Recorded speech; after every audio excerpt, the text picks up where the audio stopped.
صفا کی پہاڑی کے دامن میں رحمت کے نبی صلی اللہ علیہ وسلم قریش کے سرداروں کے درمیان بیٹھے تھے۔ یہ وہ لمحہ تھا جب ایمان کی دعوت صرف عام لوگوں کے دلوں تک نہیں بلکہ اقتدار کے تختوں تک پہنچنے کی کوشش کر رہی تھی۔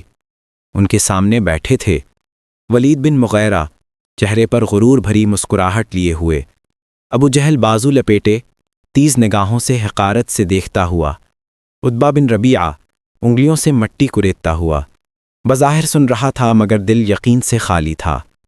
نبی کریم صلی اللہ علیہ وسلم کے چہرے پر درد کے آثار تھے، ایک گہری امید کہ شاید آج ان کے دل بدل جائیں، شاید آج مکہ بدل جائے۔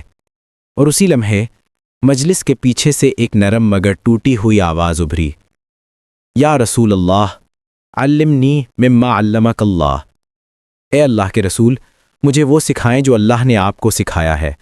یہ آواز عبداللہ بن ام مکتوم رضی اللہ عنہ کی تھی، جو نابینا تھے مگر دل کی بینائی رکھتے تھے۔ قریش کے سرداروں کے چہرے بگڑ گئے۔ ابو جہل نے حقارت سے کہا، یہ اندھا کہاں سے آ گیا؟ یہ تو ہمارے مشورے کا وقت ہے۔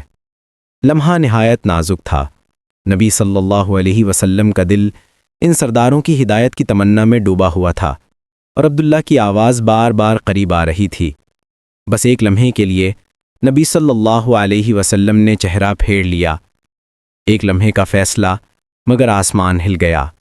اچانک وحی کی لہریں زمین پر ٹھہر گئیں۔ جبرائیل علیہ السلام اترے، چہرہ نور سے منور مگر آواز میں نرمی کے ساتھ فضا میں خاموشی چھا گئی۔ نبی صلی اللہ علیہ وسلم کا دل پگھل گیا۔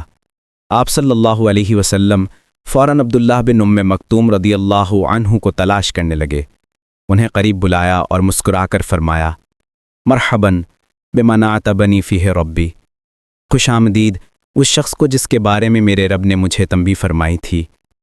اس دن کے بعد جب بھی نبی صلی اللہ علیہ وسلم عبداللہ کو دیکھتے نرمی سے فرمایا کرتے، یہ وہ شخص ہے جس کے بارے میں میرے رب نے مجھے یاد دلایا تھا۔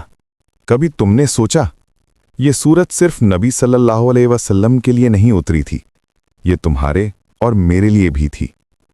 یہ کہنے آئی تھی کہ کسی کو کمزور مت سمجھو، کسی کو کمتر مت جانو، کیونکہ شاید وہی شخص اللہ کے نزدیک تم سے زیادہ محبوب ہو، اور شاید آج بھی وہی تم سے یہی کہہ رہی ہو کہ اپنے دل کے اندھے پن کو دیکھو، کہیں تم بھی کسی ابن ام مکتوم کو نظر انداز تو نہیں کر رہے۔